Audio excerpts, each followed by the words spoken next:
Right now on Denver 7 News at 7 o'clock on Local 3, crowds are already gathering to cheer on their champions. It's the Avalanche Stanley Cup Victory Parade. We have team coverage as the team gets ready to parade through downtown Denver. And talk about a dream job. We're talking to the man who follows the Stanley Cup around the world. We get to hang out with the winners, and you know, when you hang out with winners, everything's every day is a good day. We're talking to the keeper of the cup about the big dent incident and how the iconic trophy stays clean. Plus, an unexpected delivery for the ages. I read the newspaper. It shows Landeskog coming down with the trophy in his hand. I didn't know that 4 hours later it was going to be in my driveway. Lord Stanley's wrong turn, giving two Denver men the chance to see the Stanley Cup up close and personal. Good morning and thanks so much for joining us. I'm Jason Grenauer. And I'm Jessica Crawford. An exciting day here in Denver ahead of the Avs victory celebration. Our team is spread out across the parade route and here in the studio, all to get you ready for the big event. Meteorologist Lisa Hidalgo kicking off our team coverage with the parade day forecast. Lisa, cool to see you talking to the mascot. It's beautiful out here too. Yeah, gorgeous conditions. And you know, at the top of the hour here at 7 o'clock, the bells were just ringing and that got the fans going nuts. I think we're going to have some pretty tired fans here by the end of this rally. They're already hyped up this morning. Beautiful conditions though. Take a look. I want to show you the view from above where we're at here at Civic Center Park. We've got a partly sunny skies. At this point, you're looking at temperatures that are going to be in the 60s and 70s early on. And we're in for a pretty big warm up. In fact, we're going to hit highs right around 80, 82 degrees. It's not going to be a hot day for us today. It'll be on the cooler side compared to where we were yesterday. But we'll again get into the upper 70s, low 80s here between about 10 and noon. So if you're heading out to Civic Center Park, it is t-shirt and shorts weather. You don't even really need an extra light layer this morning. It's extremely comfortable out here, Jason. We do still have some wet roads after the overnight rain.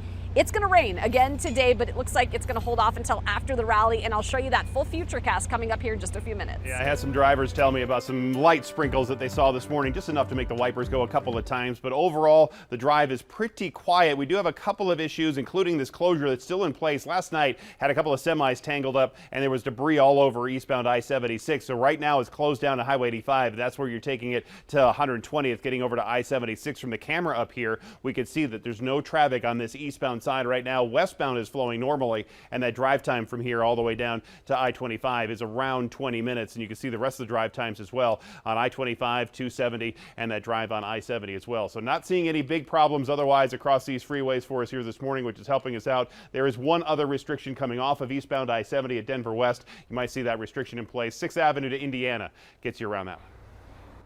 Well, the parade will end at Civic Center Park, where there appears to already be a big party going on. Denver 7's Colette Bordelon has been there talking with fans all morning long. Colette, we're still waiting on things to get started, but these folks are making their own fun.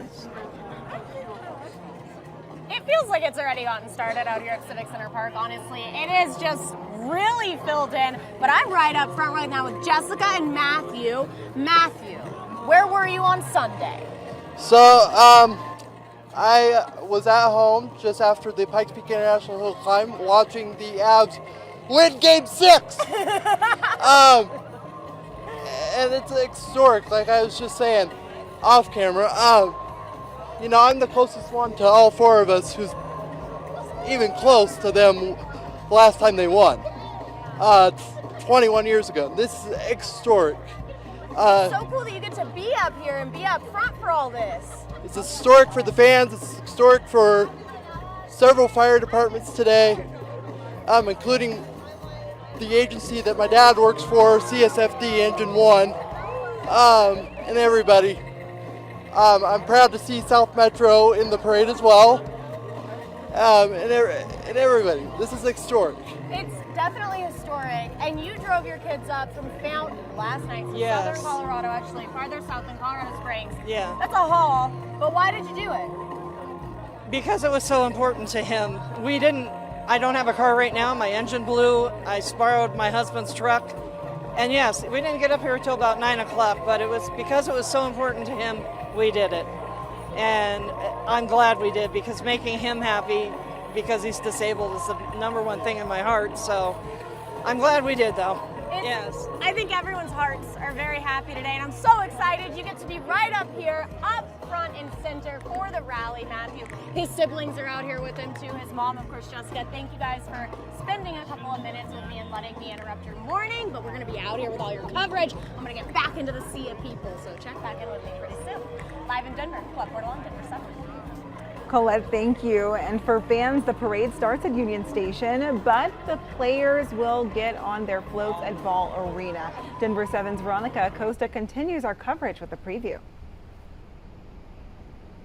This is an exciting spot to be. This is where we're going to get our first look at some of those floats, the players themselves, and also some of those fire trucks that are all going to be taking part in that parade. And already this morning, we're starting to see the tiniest bit of activity here behind me. You can see some of those trucks out there with some employees. They look like they're starting to set up some exciting stuff, so we'll keep an eye on them out here. As far as that parade route goes, take a look at it on your screen right now. Like you mentioned, parade kicks off over at Union Station, and then it's going to make its way to the park. A really big celebration, something like what many of you probably saw back in 2001. You know, we saw all of those fans, thousands of them, really show out to that parade route and support the team back then. Now, a lot of you also probably wondering what you can and can't bring to the parade and that rally. What officials say they'd rather chairs, umbrellas, blankets. You're going to be bringing a pet. They say it's of course, this kind of goes without saying, but weapons and drugs, marijuana, all of those things should be kept at home as well. So the parade itself, it kicks off at 10 this morning, and we will bring you all of that once we have it. We're live in Denver this morning. I'm Veronica Acosta, Denver 7. All right, Veronica, thank you. The Avs victory tour made a stop at Coors Field last night. You can see the team there hoisting the cup out on the field ahead of the Rockies versus the Dodgers. Captain Gabe Landeskog threw out the first pitch. Just another honor. There you go. Fist bump. Love that. Now, one of the cool things for many fans today is going to be seeing the Stanley Cup in person. It will be on a fire truck during that parade. And you may remember, though, what happened to Lord Stanley's Cup on Sunday night. Oh, that was, oh no. Yeah, that was Nicolas Aube-Kubel skating in for the cup for the team picture when he dropped the cup on the ice and he dented it. I asked the keeper of the cup, Phil Pritchard, about the dent. He stopped, and whether he caught an edge on the blade. And for those of us that have all skated, if you catch an edge, you know what happens. And everybody saw it on TV. Stanley did get a little dent in it, but you know what? We came back to Tampa through the efforts of some of these Ball Arena staff, some of the people, the handy people that could help Mike and I. We managed to fix it. It looks great.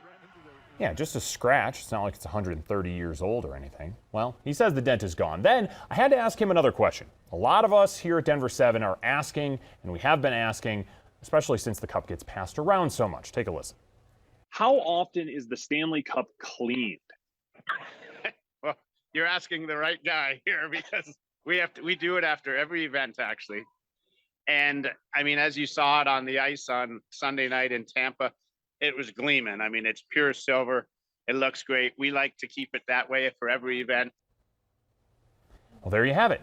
I'd still drink out of it. You've likely heard how every player gets a day with the cup. Well, Phil told me the Avs come from 6 or 7 countries, so the cup's going to be traveling a lot, all the way over to Europe and back. He also said the team gets the cup for about 100 days leading up to next season's home opener when they raise their championship banner. One more thing to look forward to. Now, we actually know the order of who is going to get the cup. The top 5, Captain Gabe Landeskog, followed by Eric Johnson, Andrew Cogliano, Nate McKinnon, and then Jack Johnson. Nazem Kadri, Andre Burakovsky, and Darcy Kemper then follow them all the way to the end of the list. That's number 29. That would be head coach Jared Bednar. A Stanley Cup win is bringing an avalanche of business to downtown. We're taking a closer look at the economic impact. And these two Avs fans haven't slept, and not just because of the Stanley Cup win. Their little bundle of joy who's now tied to the team's victory.